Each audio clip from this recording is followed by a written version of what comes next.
Hi, welcome to our Q&A series, and this month is all about pelvic floor health. You guys have submitted your top 10 Qs about pelvic floor health, and I'm excited to bring in a pelvic floor expert. I'm partnering with Motion, and I have Dr. Jen here, who is a pelvic floor physical therapist, and actually the pelvic floor physical therapist that I saw after I had my second daughter, Bella. And Jen is going to share all of her pelvic floor knowledge with us today. So we are excited. We are going to jump right into your 10 Qs. The first question is, who should see a pelvic floor physical therapist? Awesome. So where I kind of like to start is just making sure that everybody has an understanding of what the pelvic floor is, because I feel like we read about it, our doctors talk about it, but they're not muscles that we can necessarily see. So your pelvic floor sits like a bowl at the bottom of your pelvis, and it helps to support your bladder, your uterus, and your rectum.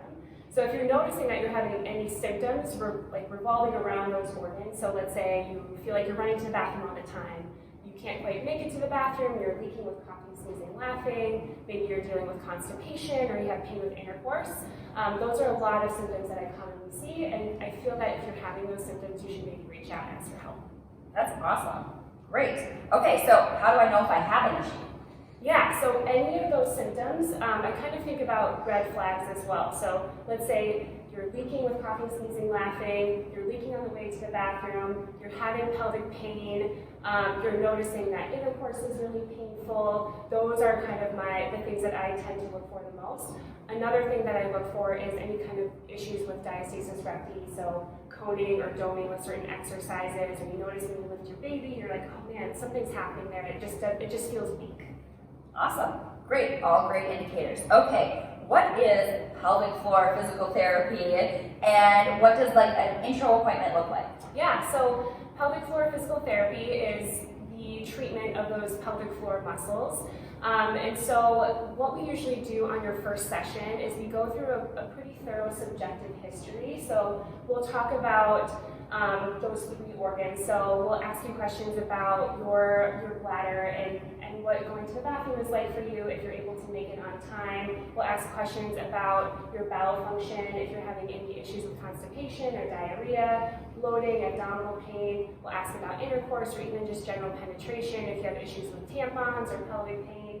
We'll ask things like, what do you do for work? What do you do for exercise? What are you eating? What are you drinking? Just so we can kind of really get an understanding of what your daily life is like. From there, I do a two-part exam. Usually with the exam, it's external and internal. But that being said, that internal exam is not absolutely necessary.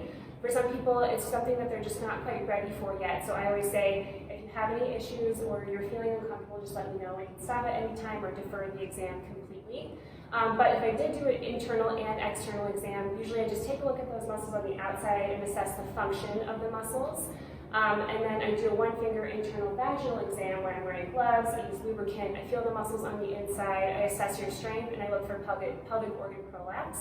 From there, then I'll usually have you get dressed. We'll take a look at your muscles if you're postpartum, looking for diastasis recti, or if you've had a C-section, you might take a look at that C-section scar. I might also have you go through some functional movements and take a look at your posture, again, just to kind of get that full picture. We'll come together and talk about what I'm finding and then make a game plan from there.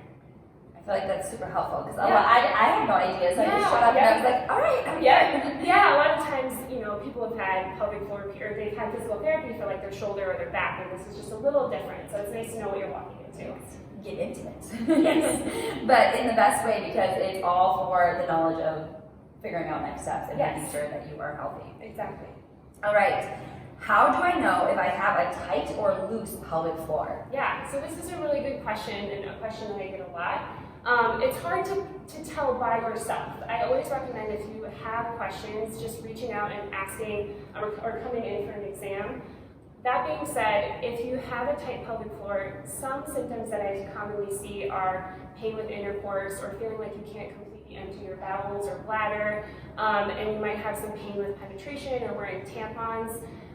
If you have a loose or weak pelvic floor, you might have issues with incontinence, coughing, sneezing, laughing, or you might feel like something is stuck or falling out. That being said, there's a couple of misconceptions. I see people all the time who have a really tight pelvic floor, but are also leaking, and so that's why it's nice to come in if you're having issues, so you can understand exactly what's going on and what exercises are most appropriate for you. Sometimes the answer isn't always Kegels. muscles. So does tight equal strong and loose equal weak, or no? Not necessarily. Okay. When we have really tight muscles, sometimes they're just held in this clenched position all the time, and they actually get really fatigued. So when they actually have to do their job and help you hold your bladder when you're jumping, for example, they're so tired that they can't quite hold on any longer, and that's why we'll experience some leaking. So no, to keep it short, tight doesn't necessarily equal strong. Okay, good. All right, moving on. Is it too late to recover my pelvic floor if I'm 1 or more years postpartum? So definitely not. I treat adults of all ages. So I see women when they're 6 weeks postpartum. I see women when they're 20 years postpartum. Doesn't matter. It's never too late to start doing some exercises. Good. All right. Incontinence. You've briefly touched on it, Yep. but how do we make it stop, and what are the best exercises? I feel like as a group fitness instructor, people are constantly telling me, good jumping jacks, slightly pee my pants. Yes. Yep. So it kind of depends on why that incontinence is occurring, and I kind of touched on that in that last question, but if we're having a really tight pelvic floor, sometimes we need to actually learn how to relax those muscles first, so that when you do need to contract or shorten those muscles, they're able to do so through their full range of motion. If your muscles are kind of weak or lengthened, then we really need to start working on developing some strength so that you feel supported during all of your daily activities. In addition, a lot of times too, we have trouble kind of just managing pressure between our diaphragm, our core muscles, and our pelvic floor. Sometimes I feel like we really hold our breath and we're kind of pushing downwards through those muscles, and that kind of causes the bottom of that pressure system to fall out, and we start leaking there as well.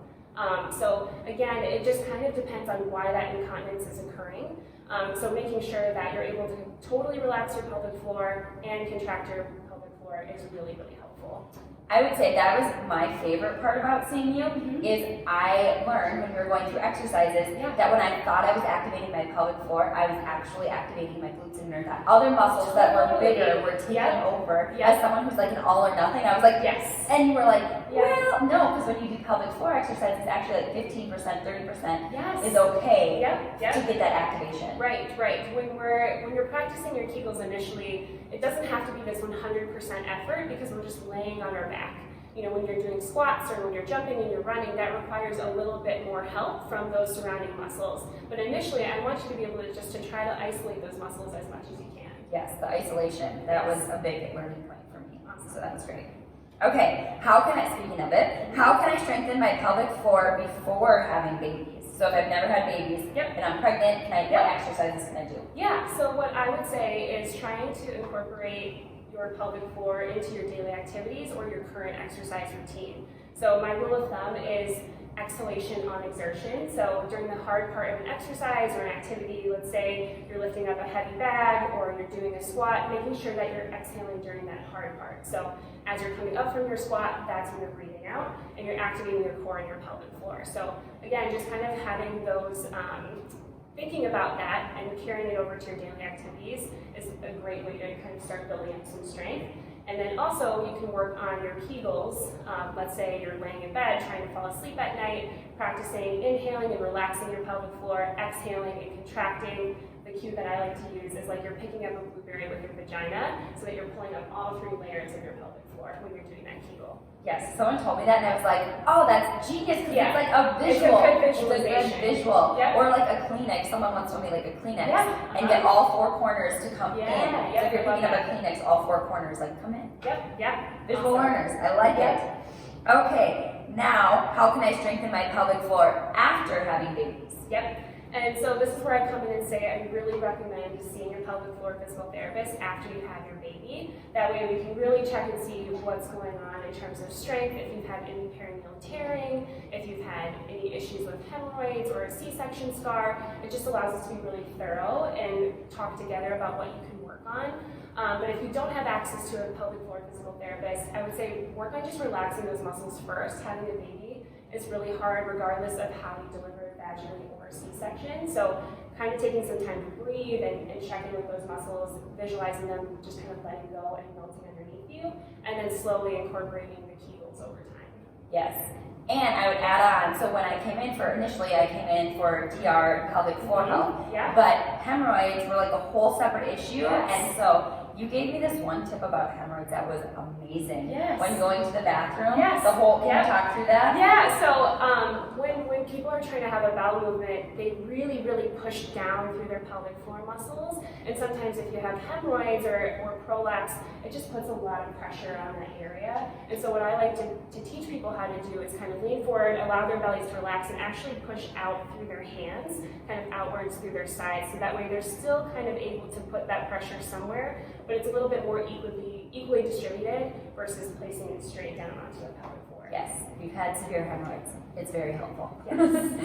Okay, these are all awesome. Okay, number one, best exercise for postpartum recovery. Yeah, so pelvic floor relaxation I think is number one. Really learning how to just relax your pelvic floor. We carry so much tension throughout the day in our neck, our jaw, and in our pelvic floor. So you're having the ability to kind of just check in and make sure you're not clenching those muscles and being able to relax so that when they do need to do their job, they're able to move through that full range of motion and generate a lot of strength and support for you. Nice. Not what I would have thought. Yeah, So that, yeah. that's like opposite of what I would have thought. Yep. Okay. Speaking of which, one exercise that we did that I really liked too was the volume up and volume down. Yes, yep. Which helped with the relaxation on the way down. So it was like as you're working through a Kegel or a full range of motion, it's like working from that 30% to 50% to 75, and then going down that same slow reverse action. Yes, yep, that's a really helpful exercise too. So I call it the volume exercise. So you kind of start with your Kegel, you're just contracting to 30%, then you're working up to 50 to 75, and then back down to 50 and 30. So you're really kind of working on the control of those muscles. Yes, going back down is hard. Really hard. Especially if you're postpartum and you're weak. You'd be like, I've gone up and now boom, just let it all go. Super hard. Yep. Exercises to avoid if you have DR. Yes, so diastasis recti, as you guys might know, it's when the two walls, or the tissue between your linea and alba kind of gets stretched as your baby grows, and so it kind of creates this gapping of those muscles, or you notice coning or doming. So what I typically tell people is that if you lift your head and you kind of notice that you're seeing some tenting of those muscles, that coning or doming, it's probably an exercise that you're not quite ready for just yet. It doesn't mean that you can't ever do it ever again, but maybe you need to play around with your breathing mechanics or activating that transverse abdominis muscle, and then try the exercise again to see if it gets better. If it doesn't, then it might mean that you need to modify that exercise or choose something else until you develop a little bit more strength in those muscles. Awesome. And the best exercises to heal DR. Yeah, so I'll actually demonstrate this now if you want to hop down onto the mat. On my back? Yes.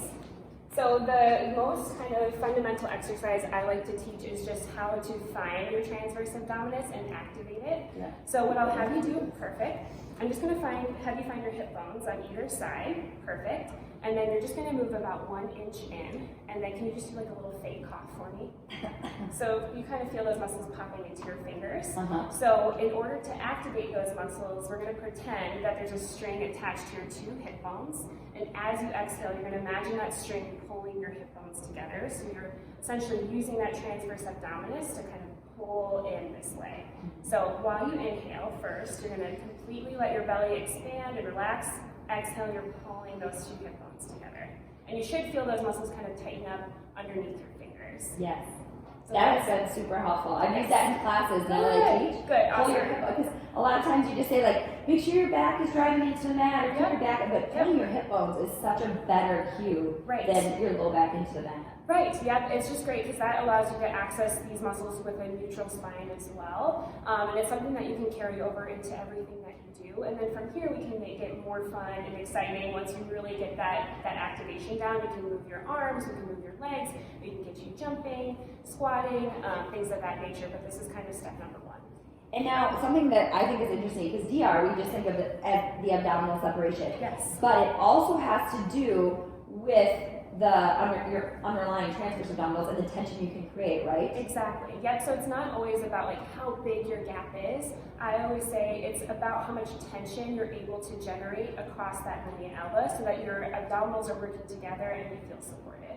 So while you might have a 3-finger diastasis, if that tension is nice and firm, I'm less concerned versus someone who's maybe 1 finger, but my finger kind of sinks in as I'm pressing through that linea alba. Yes, I think that's really important because I don't think a lot of people know that. Yeah, everybody gets really, really focused about the gap, but really we just want those muscles working together as much as possible. Awesome. Yeah. Good. Okay, I think we have one Final question for you, and it is, what is the #1 thing you would tell women about their pelvic floor? So if you could say, like, I wish every woman knew this, what would it be? Yeah, really good question. So what I like to tell people is just don't be afraid to ask for help.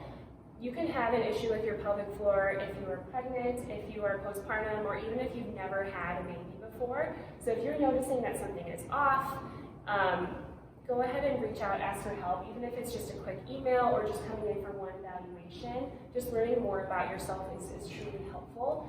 And then, That's okay. Maybe this will drag it. So why is pelvic floor health like not something like we all take health class in high school? Right. Why is it something you think that's like? I feel like it's a topic that I know my body pretty well. I teach group fitness. I didn't go to school for kinesiology, but I've taken all the personal training and all the group fitness certifications and all the women's health certifications. And I feel like it's still something I am still questioning and learning about. And as someone who's knowledgeable about my body, why is it just such an undereducated topic? Yeah, I think it's just been taboo for so long, and I think a misconception is that everybody feels like, oh, I've had a baby, so it's just normal that I'm leaking, or maybe I just won't ever be able to run again. That definitely doesn't have to be the case. Anybody can come in, get an assessment, and start some exercises, and a lot of times we're able to make progress, and you're able to kind of reach those goals. Awesome. Is there anything else you would like to add? I think that's it. Yeah, I think we covered a lot here. So, Awesome. But thank you so much for this opportunity. I really appreciate it. Thank you so much. And you guys, if you live local in the Minneapolis area, I highly suggest checking out Motion, specifically Dr. Jen. She's been amazing. I saw her, and obviously you've heard me talk. I learned a lot, and it was really educational for me. And I only took, 3-4 appointments? Yep. And I feel like I was ready to go. Yeah. So I highly suggest checking out Motion. We'll link them below here, and we'll link Dr. Jen's profile as well. And we'll provide more details typed out in the blog post associated with this video. So thanks so much, Dr. Jen. I feel like we all got a little pelvic floor education. So hopefully you found this helpful. And you can find more of our Q&A series at nourishmovelove.com.